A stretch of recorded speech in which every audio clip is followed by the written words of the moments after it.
Página 11. Colapso, capitalismo terminal, Carlos Taibo, 2017. 0.1. Prefacio. Son muchas las ocasiones en las que, en actos públicos, me he referido al riesgo de un colapso general del sistema que padecemos. TV escribe. ¿Y cuál es el sustento de esta declaración? Cuando unos pocos acumulan la riqueza y los muchos tienen problemas para suplir sus necesidades básicas, es seguro que ya se vive en un colapso social, y la tragedia no sucede de repente, pueden pasar décadas o siglos. El autor escribe. El argumento, por fuerza, tenía que suscitar controversias y con el paso del tiempo he ido acumulando experiencias, de todo tipo, relativas a la discusión correspondiente. Por momentos me ha parecido que era urgente hincarle el diente al concepto de colapso, y a sus aledaños, toda vez que bien podía ocurrir que, pese a emplear muchas gentes la misma palabra, estuviesen pensando a la postre en realidades distintas. Si así se quiere, este libro es un ejercicio de clarificación, para mí mismo, de la disputa sobre las muchas aristas que el concepto en cuestión presenta. Al respecto se ordena en 7 capítulos. El primero se interesa por el mentado concepto de colapso, estudia los problemas que arrastra y sopesa algunas de las enseñanzas que se derivan de colapsos registrados en el pasado. El segundo considera las presumibles causas de un colapso sistémico global, con particular atención dispensada al cambio climático y al agotamiento de las materias primas energéticas. El tercero, de carácter inequívocamente especulativo, analiza las posibles consecuencias del colapso. El cuarto y el quinto se acercan a 2 posibles respuestas ante este, la propia de los movimientos por la transición ecosocial y la vinculada con lo que ha dado en llamarse ecofascismo. Mientras el sexto vuelca la atención sobre las percepciones populares en torno al colapso, el séptimo, y último, procura extraer algunas conclusiones de carácter general. Me gustaría dejar claro desde el principio que en modo alguno estoy en condiciones de afirmar que en una u otra fecha se va a verificar un hundimiento general del sistema que tenemos delante de los ojos. La tesis que, de forma desapasionada, defiendo en esta obra es más cautelosa y se limita a adelantar que ese hundimiento, habida cuenta de los ya numerosos datos que obran en nuestro poder, es probable. Desde esa atalaya el libro que el lector tiene en sus manos, que no incorpora ninguna certeza absoluta, incluye una modesta invitación a la reflexión y a la prudencia que queda bien resumida en la figura del pater familias diligens, padre de familia diligente, de la que echó mano Castoriadis.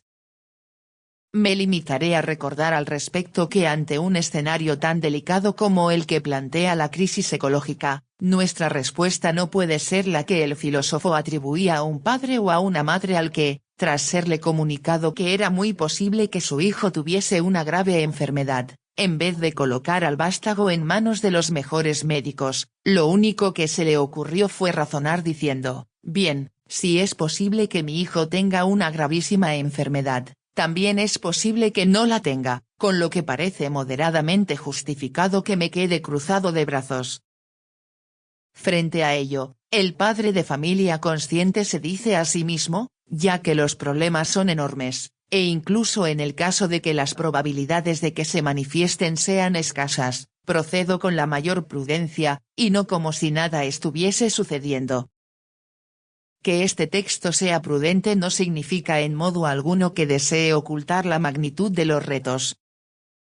El primero de ellos es, cómo no, esa combinación en la que se dan cita el cambio climático, el agotamiento de las materias primas energéticas, los problemas demográficos y una crisis social y financiera de hondura difícilmente rebajable. El segundo lo aportan unos datos que reflejan un progresivo, y rápido, deterioro de la situación. Agregaré, en suma, que hay motivos suficientes para concluir que es probable que, al amparo de lo que parece ser una genuina huida hacia adelante, lleguemos tarde si nuestro propósito, lógico, es evitar el colapso.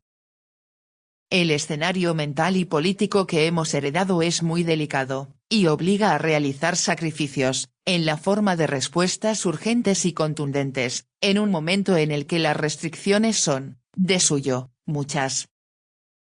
TV escribe. Vive una generación mientras muere la anterior.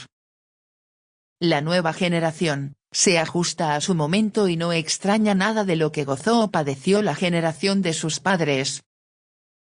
Lo que vivieron los abuelos, fue su asunto. Viendo esto así, aun con miles de problemas, las masas humanas se acostumbran a la forma de vida actual y si reclaman algo, es porque quieren algo más, algo que suponen que es mejor. Por parte de las masas humanas, una rebelión no parece que sea una amenaza, porque el sistema ha aprendido a castrar el ímpetu guerrero y salvaje de la humanidad. Las masas, prefieren seguir viviendo de rodillas, cosa para lo cual están adoctrinados, en lugar de enfrentar a sus amos. El colapso será cada vez más acuciante, pero por cambios en el ecosistema debido a la aglutinación de gente en los centros de población. El autor escribe. Si Guillermo Fulls recuerda al respecto que Gibbon atribuyó la decadencia de Roma a lo que describió como una grandeza inmoderada, esto es, un exceso de orgullo y presunción, Elizabeth Colbert ha tenido a bien subrayar que la historia revela que la vida exhibe una formidable capacidad de adaptación, sí, pero que esa capacidad no es infinita. Las extinciones masivas, apostilla Colbert, castigan ante todo a los más débiles, pero no dejan indemnes a los más fuertes. Parece, en cualquier caso, que nos adentramos en una terra incógnita marcada por ineludibles reducciones en la población y en la producción industrial. TV escribe. Si hay una reducción de la población, el rico industrial seguirá siendo rico. El pobre siempre acude al regazo del noble, del rey, a suplicar por apoyo y protección. El humano, sin soberanos, no tiene manera de conformar una aldea, un pueblo porque el interés del humano es la codicia, el egoísmo, el afán de demoler al semejante para despojarle de todo lo que se pueda. Entonces, la presencia de un tirano, de un amo, de una autoridad armada, es necesaria para que exista sociedad. Y esto que digo, no lo estoy inventando, lo he leído en cientos de libros que son considerados de mal gusto. El autor escribe. En alguno de mis trabajos anteriores me he interesado ya por categorizar eso que ha dado en llamarse antropoceno. Para Paul Crutzen, una vez concluido el Holoceno, que se inició hace 11.500 años, en la década de 1780 cuando Watt perfeccionó la máquina de vapor, se abrió camino una nueva etapa en la historia del planeta. Al amparo de esta nueva etapa, el antropoceno, el hombre quedó convertido en una genuina fuerza geológica que ha venido a alterar el clima y ha permitido que no solo seamos grandes depredadores sino, también, grandes dilapidadores de recursos. Como quiera que el ser humano se haya inmerso en una genuina tiranía con respecto a la naturaleza, cuántas veces no se habrá hablado de la conquista de esta última, ya no tiene sentido concebirlo como una mera parte integrante del mundo natural. El Homo colossus, depredador y consumidor de recursos escasos no renovables, de apetito ilimitado y proyecto insostenible, parece empeñado en acabar con un planeta cuya condición explica que el ser humano exista como tal. Y en ese esfuerzo macabro no hay ningún espacio, regiones, montañas, océanos, polos que esté llamado a escapar a nuestras agresiones. Aunque hay quien piensa que el antropoceno es una etapa que demuestra, de manera afortunada, la supremacía y la capacidad de control e invención de la especie humana, como si una y otra no acarreasen ningún riesgo, en este texto me veo obligado a seguir un camino de interpretación muy diferente que invoca, por encima de todo, las muy delicadas consecuencias de nuestra conducta. Una de ellas es el despliegue de cambios extremadamente rápidos, para los que, con toda evidencia, estamos mal preparados, tanto más cuanto que parece demostrable nuestra incapacidad para ir más allá del corto plazo. Estamos asumiendo, en este orden de cosas, riesgos que no aceptaríamos en la vida cotidiana. Linas menciona el testimonio de un experto que, allá por el año 2007, y de la mano de un pronóstico que hoy nos parece muy optimista, concluyó que había un 7% de posibilidades de que dejásemos atrás los 2 grados de subida de la temperatura media en el planeta. Está servida la conclusión, sin embargo, de que nadie subiría a un barco que tiene un 7% de posibilidades de naufragar.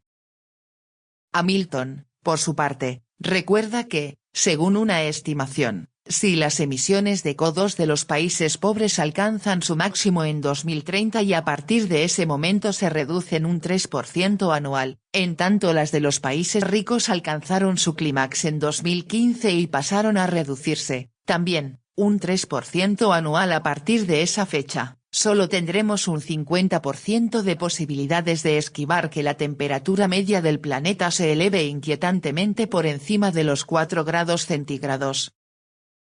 Por decirlo de otra manera, estamos inmersos en una espiral infernal.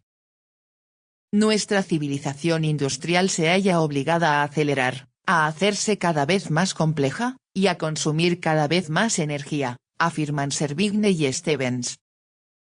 No olvidemos que cada año consumimos combustibles fósiles equivalentes a lo que la naturaleza ha tardado en forjar 1 millón de años. En virtud de una excelsa paradoja, lo que comúnmente se entiende por progreso acarrea un formidable ejercicio de destrucción del medio natural. TV escribe: la vida ha estado aquí por millones de años. Y la especie humana es un destello. Decimos que somos inteligentes, pero al parecer, al vivir por encima de lo natural y modificar con tecnología, es un acto sumamente estúpido, porque el desorden es lo que queda como remanente. Vivimos poco, y lo que suceda dentro de 100 años, a nadie le importa. Por eso, el humano actúa sin previsión, solo en su pequeña esfera de tiempo limitado, lapso suficiente para dejar una gran cantidad de basura que perdurará más que sus huesos en el sepulcro. Lo único que queremos es vivir cómodamente, gozando, y contaminando, porque al fin de cuentas, todos vamos a morir. Cuando menos, que muramos del modo que nosotros queremos. El autor escribe: no parece al respecto que sea de mucho consuelo, por lo demás, el argumento que subraya que hoy, por fortuna, disponemos de un conocimiento de lo ocurrido en el pasado que nos permite extraer conclusiones firmes. Me temo que ese conocimiento a duras penas influye en las decisiones de los gobernantes y, en los hechos, tampoco marca mayormente nuestras percepciones cotidianas. El resultado no es otro que un formidable ejercicio de imprevisión. Ya he recogido en otro lugar una reflexión sugerente de Stephen Emmott. Imaginemos, nos dice Emmott, que la comunidad científica llegase a la conclusión, incuestionable, de que en un día preciso del año 2072 un asteroide chocará con la Tierra y provocará la desaparición del 70% de la vida presente en esta. Parecería inevitable que, ante un riesgo como ese, los gobiernos, los científicos, las universidades, las fuerzas armadas y las empresas pusiesen manos a la tarea, con la mayor urgencia, de buscar una fórmula que permitiese evitar la colisión o, al menos, mitigar sus efectos. Pues bien, lo que tenemos ahora delante de los ojos en mucho recuerda al ejemplo del asteroide, con 2 diferencias interesantes. Mientras, por un lado, no podemos poner fecha precisa a la catástrofe, por el otro esta última es producto, llamativamente, de la acción de la especie humana. Permítaseme que repita que hay muchos motivos para aseverar que, con sociedades traumatizadas y traumatizantes, nos aprestamos a llegar tarde. Nuestros gobernantes, con alguna rara excepción, no están dispuestos a reconocer el riesgo del colapso o, lo que es lo mismo, no toman en serio la delicada combinación de elementos a la que ya me he referido. Su posición principal queda simbólicamente retratada de la mano de un par de frases que han hecho suyas muchas de las personas que dirigen Estados Unidos. Si la primera afirma que el estilo de vida norteamericano es irrenunciable, la segunda subraya que lo que es bueno para General Motors es bueno para el país. Es lógico, en estas condiciones, que sopesemos con escepticismo la liviandad de las respuestas que llegan de los circuitos oficiales, en los que una abstrusa mezcla de intereses asentados y cortoplacismo se traduce en un constante aplazamiento de la discusión o, peor aún, en la adopción de medidas meramente cosméticas. TV escribe. Quien toda su vida ha vivido en lo bueno, lo cómodo, el lujo, jamás querrá rebajar su nivel de vida, su estilo de lujo y placeres. Que eso lo hagan los pobres, los seres desechables y que nacieron para servir y ser esclavos.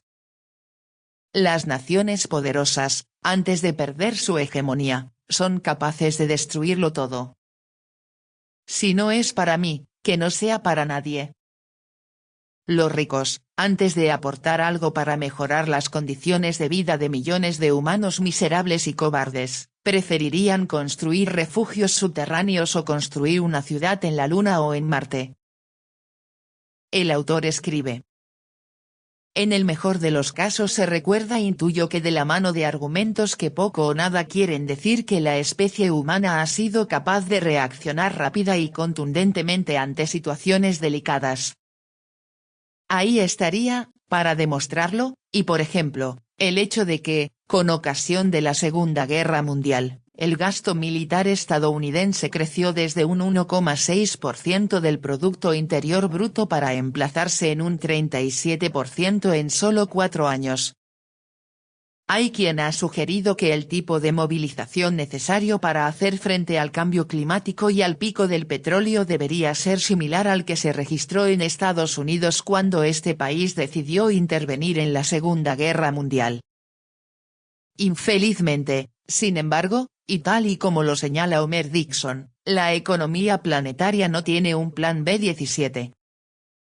Parece como si esquivásemos una y otra vez lo que ha tenido a bien recordarnos Herman Daly, la economía es un subsistema de la biosfera, y no un sistema independiente.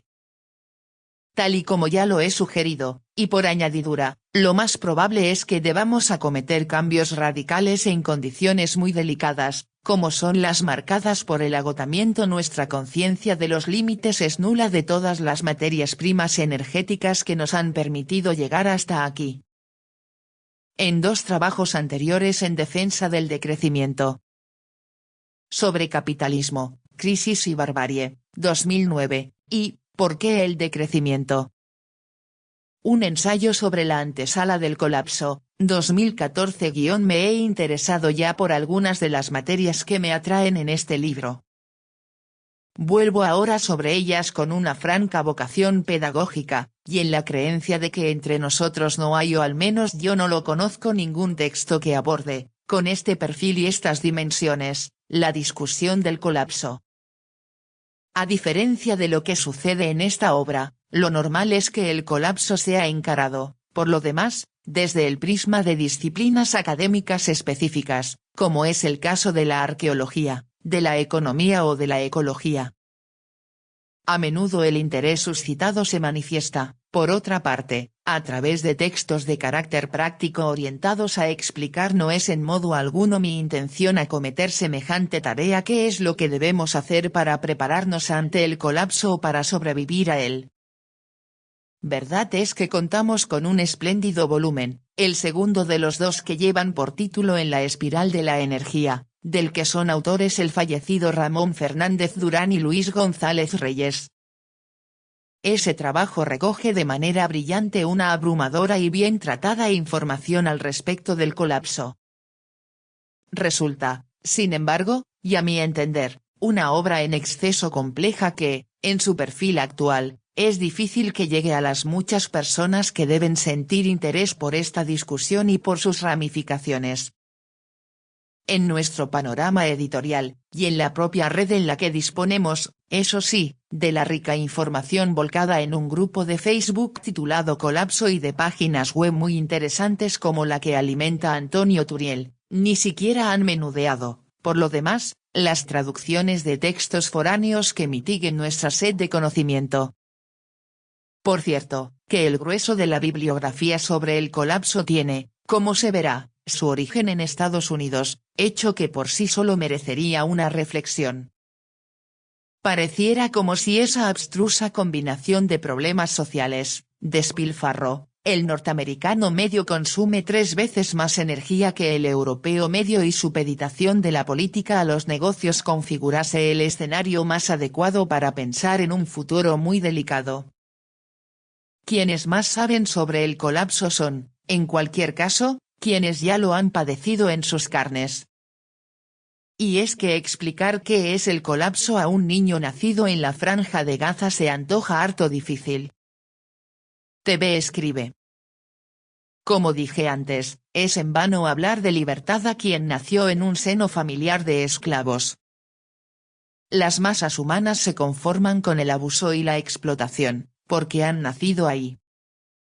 Como los burros de una granja, se acostumbran al maltrato el cual debe ir en aumento para que reaccionen. No azotes tanto a la mula, me decía mi padre, solo cuando sea necesario. ¿Acaso el cerdo, que nació y vive en una pocilga, entre suciedad y lodo, va a comprender lo que es vivir en una mansión de un rico? El que nació rico, es indolente al sufrimiento del pobre. Y quien ya vive en el derroche, ni de loco querrá dejar ese estilo de vida. La gente común, nada sabe de cambio climático, de amenazas contra la existencia, no le interesa eso. Lo que los ricos pueden hacer es aminorar un poco el abuso para que las masas no se rebelen. Cuando la fiera apacigua el hambre, se duerme. Página 14 de 97.